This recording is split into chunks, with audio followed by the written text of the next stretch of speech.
Hello students, welcome back to this channel. आपका आपके अपने चैनल पर स्वागत है। तो आज की वीडियो में हम स्टार्ट करने जा रहे हैं राकेश यादव बुक से रेशियो एंड प्रपोर्शन मीन्स अनुपात एवं समानुपात वाला चैप्टर। आज की वीडियो में हम जितने भी क्वेश्चंस करेंगे, मेरी यही कोशिश रहेगी कि मैं आपको उन सभी क्वेश्चंस को ज़्यादा से ज़्यादा शॉर्ट ट्रिक्स का यूज़ करते हुए सॉल्व करवाऊँ। तो चलिए ज़्यादा देर ना करते हुए वीडियो स्टार्ट करते हैं और आज के क्वेश्चंस करते हैं। आइए सॉल्व करते हैं वीडियो का फर्स्ट क्वेश्चन। चलिए देखते हैं क्वेश्चन में क्या कहा गया है। क्वेश्चन के अकॉर्डिंग कोई व्यक्ति किसी निश्चित राशि को अपने 3 बेटों के बीच 3:4:5 के अनुपात में विभाजित करता है। यदि उसने इस राशि को 1/3 अनुपात 1/4 अनुपात 1/5 के अनुपात में विभाजित किया होता तो उसके उस बेटे को जिसे पहले सबसे कम हिस्सा मिला था उसे 1188 रुपये अधिक मिलते। टोटल धनराशि ज्ञात कीजिए। चलिए अब क्वेश्चन को सॉल्व करते हैं। देखिए क्वेश्चन में कहा गया है पहले इस अनुपात में तीनों बेटों को धनराशि मिल रही थी, ठीक है।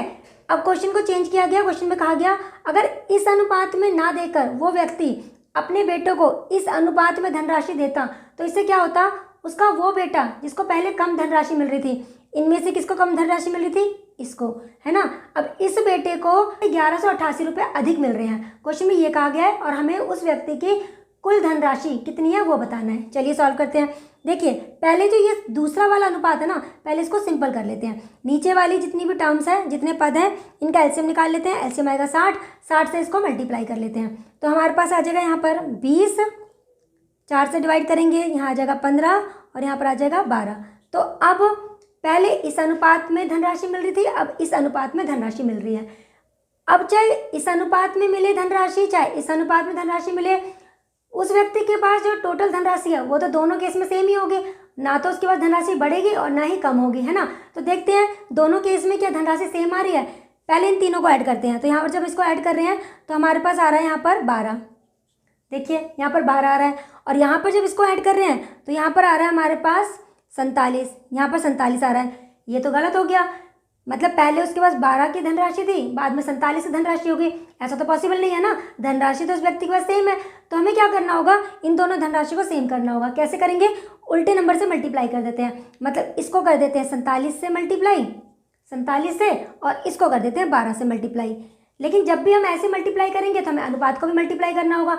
हमने इसको 47 से मल्टीप्लाई किया है तो इसका मतलब हमें इस अनुपात को भी 47 से मल्टीप्लाई करना होगा, है ना। और यहाँ पर हमने 12 से मल्टीप्लाई किया है तो हमें इस अनुपात को भी 12 से मल्टीप्लाई करना होगा। लेकिन हमें सारे अनुपात को मल्टीप्लाई करने की जरूरत ही नहीं है। क्यों? क्योंकि उसने हमसे सिर्फ उस बेटे के बारे में पूछा है जिसको पहले कम धनराशि मिल रही थी, बाद में धनराशि ज़्यादा मिल रही है, तो हमें बस उसी से मतलब है। तो हम क्या करेंगे, सिर्फ उसी नंबर को 47 से मल्टीप्लाई करेंगे। तो इसका मतलब यहाँ पर हम 3 को 47 से मल्टीप्लाई कर लेते हैं तो क्या आएगा हमारे पास, यहाँ पर आ जाएगा 141 मल्टीप्लाई करने के बाद। सेम यहाँ पर हर एक अनुपात को 12 से मल्टीप्लाई करने की जरूरत नहीं है, सिर्फ 20 को हम 12 से मल्टीप्लाई करेंगे तो यहाँ पर आ जाएगा 240, ठीक है। पहले 141 में धनराशि मिल रही थी उसको, बाद में 240 मिल रही है, तो कितना अमाउंट बढ़ा, अगर हम यहाँ चेक करें कितना अमाउंट बढ़ा, 240 में से 141 को माइनस कर देते हैं तो 99। हमारे अकॉर्डिंग जो धनराशि बढ़ी है वो 99 रुपीज़ बढ़ी है, लेकिन क्वेश्चन के अकॉर्डिंग जो धनराशि है वो 1188 रुपये बढ़ी है। इसलिए 99 की जो वैल्यू है वो 1188 के इक्वल हो जाएगी। यहाँ से एक की वैल्यू निकाल लेते हैं, 1188 अपॉन में 99। हमें क्या निकालनी है, टोटल धनराशि, मतलब 12 गुणा में 47 कह लो या 47 गुणा में 12 कह लो, दोनों तो सेम है। हमें इसकी वैल्यू निकालनी है तो 12 गुणा 47 की वैल्यू हमें निकालनी है। चलिए सॉल्व करते हैं। 1188 अपॉन में 99, 1188 अपॉन में 99 और यहाँ पर 12 गुणा में 47, ठीक है। अब 99 से इसको डिवाइड करेंगे यहाँ पर तो हमारे पास 99 से डिवाइड करेंगे तो हमारे पास 12 आएगा, यहाँ पर 12 आएगा, ठीक है। तो अब हमें क्या करना है, 12 गुणा में 12 144 होता है, 144 को हमें 47 से मल्टीप्लाई करना है, 47 से मल्टीप्लाई करना है। मल्टीप्लाई कर देते हैं, 8001, यहाँ पर आ जाएगा 6, यहाँ पर 7 और यहाँ पे 5, तो मल्टीप्लाई करके हमारे पास आ जाएगा 6768। तो उस व्यक्ति की जो टोटल धनराशि है वो 6768 रुपये है। तो ऑप्शन में ये हमें कहाँ दिया हुआ है, ये हमें दिया हुआ है ए ऑप्शन में, तो हमारा जो आंसर होगा वो ए ऑप्शन होगा। आई होप आपको ये क्वेश्चन समझ में आ गया हो। चलिए अब करते हैं नेक्स्ट क्वेश्चन, क्वेश्चन नंबर 2। ये सॉल्व करते हैं नेक्स्ट क्वेश्चन। क्वेश्चन में कहा गया है पिता और पुत्र की वर्तमान आयु का योगफल 52 वर्ष है। अब से 4 वर्ष बाद पुत्र की आयु पिता की आयु की 1/4 होगी। अब से 10 वर्ष बाद पुत्र और पिता की आयु का अनुपात क्या होगा। चलिए सॉल्व करते हैं। देखिए क्वेश्चन में दिया हुआ है दोनों की अभी की आयु का योग, मतलब 52 वर्ष जो है पिता और पुत्र दोनों की अभी की आयु का योग है। ठीक है, हम क्या करेंगे 4 साल बाद की दोनों की आयु का योग निकाल लेते हैं। तो 4 साल बाद देखिए पुत्र की आयु में भी 4 साल बढ़ेंगे और पिता की आयु में भी 4 साल बढ़ेंगे। तो 4 साल बाद दोनों की आयु का टोटल योग कितना हो जाएगा। 52 वर्ष में 8 वर्ष ऐड कर देते हैं तो ये हो जाएगा 60। मतलब 4 साल बाद दोनों की आयु का जो योग होगा वो 60 वर्ष होगा। अब आगे क्या बोला गया है, आगे कहा गया है कि 4 साल बाद जो पुत्र की आयु है वो पिता की आयु का 1/4 होगी। तो इसका मतलब क्या हुआ, इसका मतलब ये हुआ पुत्र और पिता। इसका मतलब ये हुआ कि अगर पुत्र की आयु 1 होगी तो पिता की आयु 4 होगी। ठीक है, अब अगर हम इन दोनों का योग निकालें, अनुपातिक योग, तो कितना आएगा, 5 आएगा, 5 आएगा। लेकिन क्वेश्चन के अकॉर्डिंग दोनों की 4 साल बाद की आयु का योग जो है वो 60 है। इसका मतलब क्या हुआ, 5 जो है वो 60 के इक्वल हो जाएगा। यहाँ से 1 की वैल्यू निकाल लेते हैं, 60 को 5 से डिवाइड कर देते हैं तो ये आ जाएगा हमारे पास 12। तो 4 साल बाद पुत्र की आयु कितनी हो जाएगी, ये 1 रेशियो है, 12 से मल्टीप्लाई कर देंगे तो यहाँ पर 12 आ जाएगा। पिता की आयु कितनी हो जाएगी, 12 चौक 48। तो 4 साल बाद दोनों की आयु इतनी हो जाएगी, पुत्र की आयु हो जाएगी 12 और पिता की आयु हो जाएगी 48। अब हमें क्या पूछा गया है क्वेश्चन में, 10 साल बाद की दोनों की आयु का अनुपात निकालना है। 4 साल बाद के तो आ ही चुका है, 10 साल के लिए 6 साल और ऐड कर देते हैं। तो 6 साल यहाँ ऐड कर देते हैं, 6 साल यहाँ पर ऐड कर देते हैं। तो अब ये कितना हो जाएगा, ये हो जाएगा हमारे पास 18 और ये हो जाएगा हमारे पास 54। अनुपात निकालना है, 18 से डिवाइड कर देते हैं तो ये आ जाएगा 1:3। इसका मतलब पुत्र और पिता की आयु का 10 साल बाद जो आयु का अनुपात होगा वो 1:3 होगा। तो देखते हैं ऑप्शन में ये कहाँ दिया हुआ है। ऑप्शन में हमें ये दिया हुआ है सी में, तो हमारा जो आंसर होगा ये सी ऑप्शन होगा। चलिए अब करते हैं नेक्स्ट क्वेश्चन। आइए देखते हैं क्वेश्चन नंबर 3 में क्या कहा गया है। क्वेश्चन के अकॉर्डिंग किसी विद्यालय में छात्रों की संख्या का 3/8 भाग लड़कियां और शेष लड़के हैं। लड़कों की संख्या का 1/3 10 वर्ष से कम है और लड़कियों की संख्या का 2/3 भाग 10 वर्ष से कम है। यदि 10 वर्ष या उससे अधिक आयु वाले छात्रों की संख्या 260 है तो विद्यालयों में लड़कों की संख्या ज्ञात कीजिए। चलिए अब क्वेश्चन को सॉल्व करते हैं। देखिए क्वेश्चन में क्या कहा गया है। क्वेश्चन में कहा गया है कि 3/8 भाग जो है कुल विद्यार्थियों का 3/8 भाग जो है वो लड़कियां हैं। क्वेश्चन में ये कहा गया है ना। देखिए हम क्या करेंगे, क्वेश्चन को इजी करने के लिए हम यहाँ पर इन दोनों के एलसीएम से क्वेश्चन को सॉल्व करेंगे। अगर हम इन दोनों को लेके क्वेश्चन को सॉल्व करेंगे तो हमारी जो वैल्यू आएगी वो फ्रैक्शन में आएगी और उसको कैलकुलेट करना थोड़ा टफ हो जाएगा। तो हम क्या करेंगे, देखिए इन दोनों का एलसीएम ले लेते हैं। एलसीएम आएगा 24, राइट, एलसीएम आएगा 24। हम मान लेते हैं कि टोटल विद्यार्थी जो है वो 24 है। हम ये मान के चल रहे हैं कि टोटल विद्यार्थी जो है वो 24 है। ठीक है, अब 24 का 3/8 भाग निकाल लीजिए। 24 का 3/8 भाग निकाल लीजिए तो 8 से कैंसिल कर दीजिए, यहाँ आ जाएगा 3 तो ये आ गया 9, है ना। तो इसका मतलब गर्ल्स की जो संख्या है वो 9 आ चुकी है। गर्ल्स की संख्या 9 आ गई है।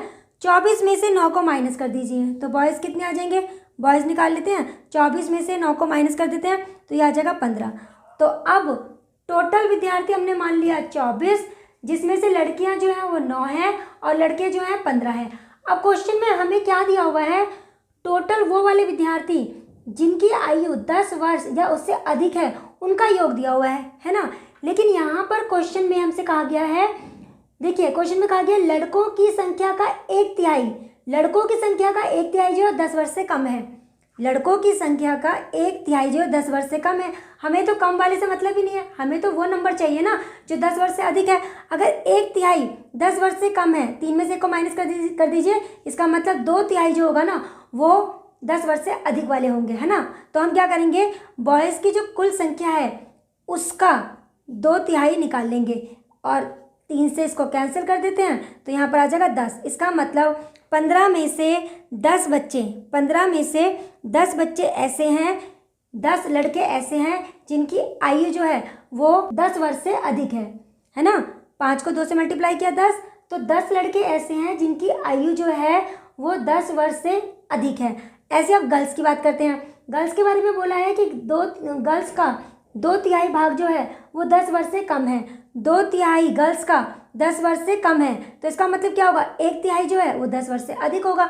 तो 9 का 1/3 निकाल लेते हैं, तो यहाँ पर आ जाएगा कैंसिल किया 3। इसका मतलब 3 लड़कियाँ और 10 लड़के ऐसे हैं जिनकी आयु जो है वो 10 वर्ष से अधिक है। तो हम इनको ऐड कर देते हैं। हमारे अकॉर्डिंग 13 स्टूडेंट्स ऐसे हैं जिनकी आयु 10 वर्ष से अधिक है, लेकिन क्वेश्चन में हमें दिया हुआ है क्वेश्चन के अकॉर्डिंग 260 विद्यार्थी ऐसे हैं जिनकी आयु 10 वर्ष से अधिक है। तो 13 की वैल्यू 260 के इक्वल हो जाएगी। 1 की वैल्यू निकाल लेते हैं, 260 को 13 से डिवाइड कर देंगे तो यहाँ पर आ जाएगा 20। यहाँ आ जाएगा 20। हमें क्या निकालना है, हमें निकालना है लड़कों की संख्या। लड़कों की संख्या हमने कितनी मानी थी, 15, तो हमें 15 की वैल्यू निकालनी है। 15 की वैल्यू निकालनी है तो 15 को हम यहाँ पर 20 से मल्टीप्लाई कर देते हैं, तो कितना आ जाएगा, ये आ जाएगा 300। इसका मतलब लड़कों की संख्या जो है विद्यालय में वो 300 है। तो ऑप्शन में देखते हैं हमें 300 कहाँ दिया हुआ है, ये दिया हुआ है सी ऑप्शन में। तो हमारा जो आंसर होगा वो होगा सी ऑप्शन। देखिए, अगर आप इस तरह से क्वेश्चन को सॉल्व करते हैं तो कहीं भी वैल्यू हमारे फ्रैक्शन में नहीं आई है, लेकिन अगर आप उसके अकॉर्डिंग सॉल्व करते हैं कि मान लेते हैं कि टोटल विद्यार्थी 8 हैं, 3 लड़कियां हैं और उसमें से माइनस कर 5 लड़के हैं, तो यहाँ पर वैल्यू जो है ना फ्रैक्शन में आती, तो इससे क्वेश्चन जो है थोड़ा टफ हो जाता सॉल्व करना। तो अगर आप इस तरह से सॉल्व करोगे क्वेश्चन ईजिली सॉल्व हो जाएगा। तो चलिए अब करते हैं नेक्स्ट क्वेश्चन, क्वेश्चन नंबर 4। ये है आपके सामने 4th क्वेश्चन। क्वेश्चन में कहा गया है ए और बी की वर्तमान आयु का अनुपात 3:5 है। यदि अब से 5 वर्ष बाद उनकी आयु का अनुपात 13:20 हो जाता है तो बी की वर्तमान आयु ज्ञात कीजिए। देखिए, अभी दोनों की आयु, ए और बी की दोनों की आयु का जो अनुपात है वो 3:5 है। 5 साल बाद दोनों की आयु चेंज होकर 3 अनुपात से चेंज होकर 13:20 हो जाती है। ऐसा कब होता है, 5 साल बाद। मतलब यहाँ भी जब 5 साल ऐड हो जाएंगे इस आयु में और यहाँ भी जब 5 साल ऐड हो जाएंगे इस आयु में, तो अनुपात चेंज होकर ये हो जाएगा, राइट। चलिए अब क्वेश्चन को सॉल्व करते हैं। पहले हम क्या करेंगे, रेशो वाला पार्ट निकालेंगे। रेशो वाले पार्ट के लिए हम क्या करते हैं, इस तरह से क्रॉस मल्टीप्लाई करते हैं। इसको हम क्रॉस मेथड कहते हैं। इस तरह से मल्टीप्लाई करेंगे, बड़ी वाली वैल्यू में से छोटी वाली वैल्यू को माइनस करना है। तो 13 पंजे 65 होगा और 20 तिया 60 होगा। तो 65 में से, मतलब 65 में से 60 को माइनस कर दोगे तो ये रेशियो वाला पार्ट आ जाएगा, ठीक है। अब इक्वल टू में क्या लिखना है, अगर दोनों नंबर सेम है, देखिए दोनों नंबर सेम है तो एक बार हम 5 को लिख देंगे, ठीक है।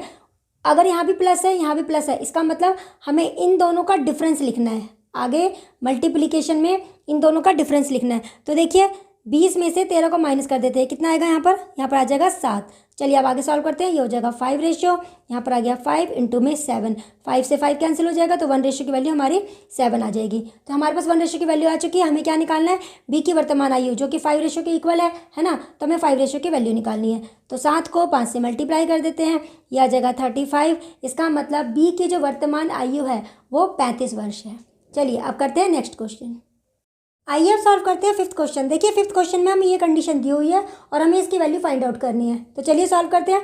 अब रेशियो को हम कैसे लिख सकते हैं, अपॉन वाली फॉर्म में। तो लिखते हैं इसको 10a³ + 4b³ अपॉन में 11a³ - 15b³ = 7/5। क्रॉस मल्टीप्लाई कर देते हैं, यहाँ पर आ जाएगा 50a³ + में 20b³ = 7 से मल्टीप्लाई करते हैं, 77a³ माइनस में 15 से 7 को मल्टीप्लाई करेंगे 105b³।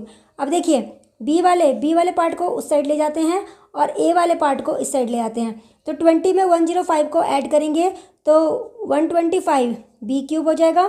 77 में से 50 को माइनस कर देंगे तो यहाँ पर हमारे पास आ जाएगा, यह आ जाएगा 27a³। चलिए अब आगे सॉल्व करते हैं। तो b³ के अपॉन में a³ ले आते हैं और 27 के अपॉन में 125 को ले आते हैं। इसको हम और कैसे लिख सकते हैं, इसको हम लिख सकते हैं, कैसे लिख सकते हैं, 3 का क्यूब अपॉन में 5 का क्यूब। तो क्यूब से क्यूब सारे कैंसिल हो जाएंगे, तो b अपॉन a की जो वैल्यू होगी हमारे पास 3/5 बचेगा। इसका मतलब हम ये मान सकते हैं कि जो b की वैल्यू है वो 3 है और a की जो वैल्यू है वो 5 है। इन वैल्यूज़ को यहाँ पे पुट कर देते हैं। चलिए पुट करते हैं। देखिए 3 इंटू में 5 प्लस 5 इंटू में 3 इंटू 9 इंटू में 5 माइनस 2 इंटू में 3। तो ये हो जाएगा 15 + 15, ये हो जाएगा 30 और यहाँ आ जाएगा 45 में से माइनस कर देंगे 6 को तो यहाँ पर आ जाएगा 39। तो इस रेशियो को हम सॉल्व कर लेते हैं। तो इनको दोनों को सॉल्व करके 3 से देखो डिवाइड कर देते हैं तो हमारे पास आ जाएगा 10:13। तो हमारा जो फाइनल आंसर होगा वो 10:13 होगा। और ऑप्शन में 10:13 हमें कहाँ दिया हुआ है, ये दिया हुआ है ए में, तो हमारा जो आंसर होगा वो ए होगा। आइए अब करते हैं क्वेश्चन नंबर 6। क्वेश्चन में कहा गया है किसी भिन्न का अंश हर से 3 अधिक है। जब अंश में 5 जोड़ा जाता है और हर से 2 घटाया जाता है तो भिन्न 8/3 हो जाती है। जब मूल भिन्न को 5 से 1/2 से विभाजित किया जाता है तो प्राप्त भिन्न ज्ञात कीजिए। चलिए अब सॉल्व करते हैं। देखिए भिन्न जो होती है वो हमेशा इस फॉर्म में होती है, अंश बटे में हर, मतलब फ्रैक्शन जो होता है वो कैसा होता है, न्यूमरेटर अपॉन में डिनोमिनेटर। अब क्वेश्चन में कहा गया है अंश जो है मतलब न्यूमरेटर की जो वैल्यू है वो डिनोमिनेटर से 3 ज़्यादा है, मतलब अंश हर से 3 ज़्यादा है, तो हर की वैल्यू को हम x मान लेते हैं, तो अंश कितना हो जाएगा, इससे 3 ज़्यादा, तो हमारी भिन्न ये आ जाएगी। अब क्वेश्चन में क्या कहा गया है, क्वेश्चन के अकॉर्डिंग अंश में अगर हम 5 जोड़ते हैं, अंश में अगर हम 5 जोड़ते हैं और हर में से अगर हम 2 माइनस कर देते हैं, हर में से 2 माइनस कर देते हैं, तो हमारी जो भिन्न है वो 8/3 हो जाती है। ये क्वेश्चन के अकॉर्डिंग ये कहा गया है। चलिए अब सॉल्व करते हैं। ये हो जाएगा x प्लस में 8, नीचे आ जाएगा x माइनस में 2, बराबर में है 8/3। क्रॉस मल्टीप्लाई कर लेते हैं, 3x प्लस में 24, 8 से मल्टीप्लाई करेंगे 8x माइनस में 16। अब 3x को 8 की तरफ ले जाते हैं और 24 की तरफ 16 को ले जाते हैं, तो 24 में 16 ऐड करेंगे तो ये 40 हो जाएगा। 8x में से 3x को माइनस करेंगे तो ये 5x आ जाएगा। 5 से 40 को कैंसिल करेंगे तो 8 आ जाएगा। तो हमारी x की जो वैल्यू है, हमारी x की वैल्यू 8 आ चुकी है। तो हमारी भिन्न क्या हो जाएगी, हमारी भिन्न क्या थी, भिन्न थी हमारी x प्लस में 3/x, है ना, क्योंकि उसने कहा था हर से 3 ज़्यादा है अंश। तो अब x की वैल्यू यहाँ पर पुट कर देते हैं, तो यहाँ पर x की वैल्यू 8 पुट कर देते हैं, तो ये हो जाएगा 11/8। तो हमारी भिन्न आ जाएगी 11/8। अब क्वेश्चन में कहा गया है अगर हम भिन्न को, इस भिन्न को भाग करते हैं, भाग देते हैं किससे, 5 सही 1/2 से, 5 सही 1/2 से, 5 सही 1/2 से। तो जब इसको हम सॉल्व करेंगे तो हमारे पास क्या आ जाएगा, 11/2 यही आएगा। इसको 11/2 से भाग देना है, 11/2 से। भाग का मतलब क्या होता है, गुणा करना, गुणा करके उल्टा कर देना, तो हमारे पास ये वैल्यू आ जाएगी। कैंसिल कर देते हैं, 11 से 11 कैंसिल हो जाएगा, 2 से इसको कैंसिल करेंगे तो यहाँ पे 4 आ जाएगा।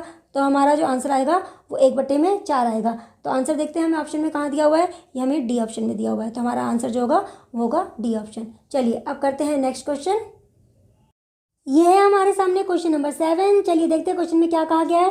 क्वेश्चन के अकॉर्डिंग ए और बी की मासिक आय का अनुपात 3:5 है और उनकी बचत का अनुपात 2:3 है। यदि बी की आय ए की बचत से 3 गुना के बराबर है, मतलब बी की आय ए की बचत के 3 गुने के बराबर है, तो ए और बी के व्यय का अनुपात ज्ञात कीजिए। चलिए अब क्वेश्चन को सॉल्व करते हैं। देखिए ए और बी दोनों की आय मतलब इनकम का अनुपात, रेशियो हमें 3:5 दिया हुआ है।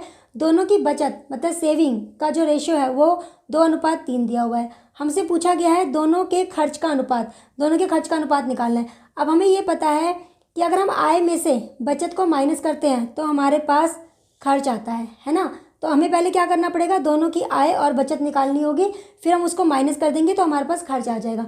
तो हम मान लेते हैं कि ए की जो आय है वो 3x के बराबर है और बी की जो आय है वो 5x के बराबर है। ऐसे ही हम मान लेते हैं ए की जो बचत है वो 2y के इक्वल है और बी की जो बचत है वो 3y के इक्वल है। अब क्वेश्चन के अकॉर्डिंग क्वेश्चन में क्या कहा गया है देखते हैं। लास्ट लाइन क्या कहती है क्वेश्चन की, क्वेश्चन में कहा गया है बी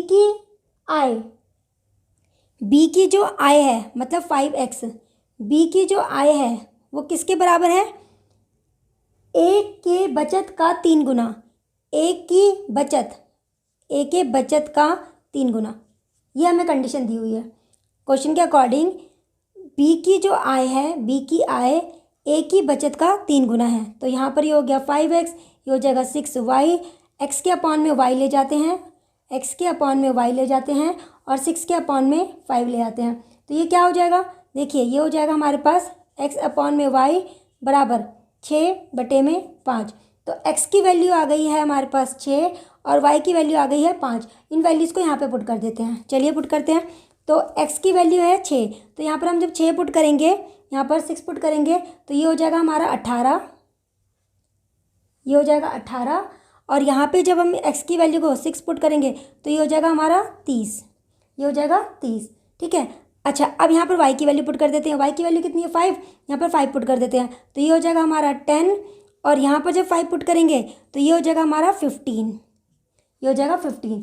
तो देखिए ए की आय 18, बचत 10, तो खर्च कितना किया उसने, 18 में से 10 को माइनस कर देते हैं 8, ये इसका खर्च आ गया। बी की आय कितनी है 30, बचत कितनी है 15, तो उसने कितना खर्च किया, उसने 15 खर्च किया।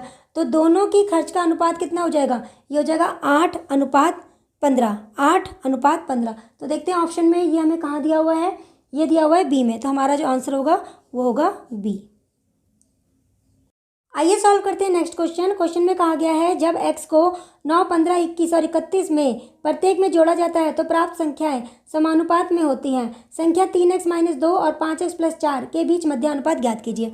अब देखिए क्वेश्चन में कहा गया ये 4 संख्याएं हैं, इन चारों संख्याओं में x जोड़ना है, ठीक है। x जोड़ने से क्या होगा, ये चारों संख्या समानुपात में हो जाएगी। इसका मतलब हमें x की वैल्यू निकालनी है पहले, फिर उस x की वैल्यू को यहाँ पर पुट करना है और उसके बाद इन दोनों का मध्य अनुपात ज्ञात करना है। अब देखिए जिस x की ये बात कर रहा है मतलब वो ऐसा नंबर होना चाहिए जिसको इन चारों संख्याओं में जोड़ने के बाद ये संख्या समानुपात में हो जाए।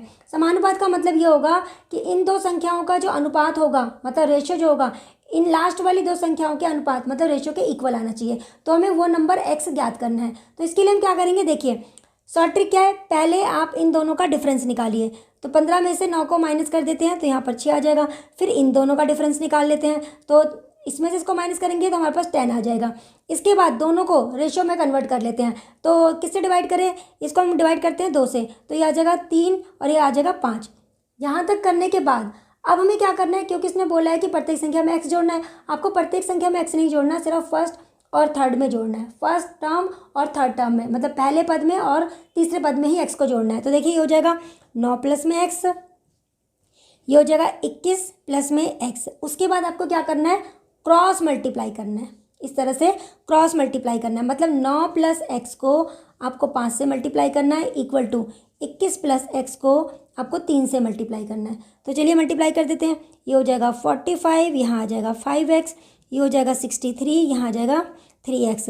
तो 5x में से 3x को माइनस करेंगे और 63 में से 45 को माइनस करेंगे तो यहाँ आ जाएगा 2x, यहाँ पर आ जाएगा 18, 2 से इसको कैंसिल करेंगे तो 9 आ जाएगा। तो हमारी x की वैल्यू 9 आ चुकी है। इसका मतलब क्या हुआ, 9 वो नंबर है जिसको अगर हम इन सब में ऐड कर दें तो ये संख्याएं समानुपात में हो जाएगी। मतलब उस केस में इन दो संख्याओं का जो अनुपात होगा वो लास्ट की दो संख्याओं के अनुपात के इक्वल आएगा। चलिए अब हमें क्या करना है, ये जो दो संख्याएं दी हुई हैं इनका मध्य अनुपात ज्ञात करना है। तो यहाँ पे 9 पुट कर देते हैं। तो देखिए 9 जब यहाँ पुट करोगे तो 27, 27 में से 2 को माइनस करोगे तो यहाँ पर आ जाएगा 25, ये 25 आ गया।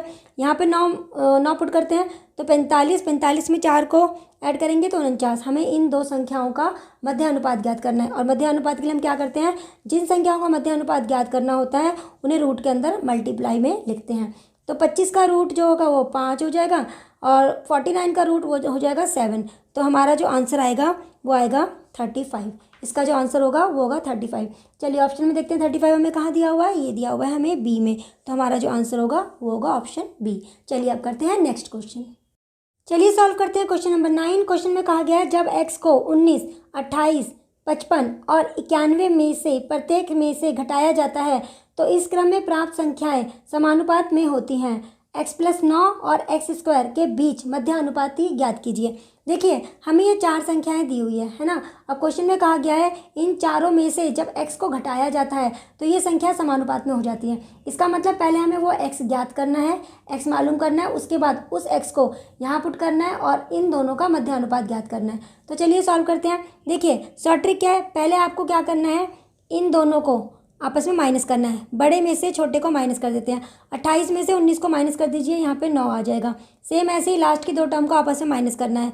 91 में से 55 को माइनस कर देते हैं तो यहाँ पर 36 आ जाएगा। अब इन दोनों को रेशियो वाली फॉर्म में कन्वर्ट करना है। तो किससे डिवाइड करें, 9 से डिवाइड कर देते हैं तो ये 1:4 आ जाएगा, 1:4 आ जाएगा।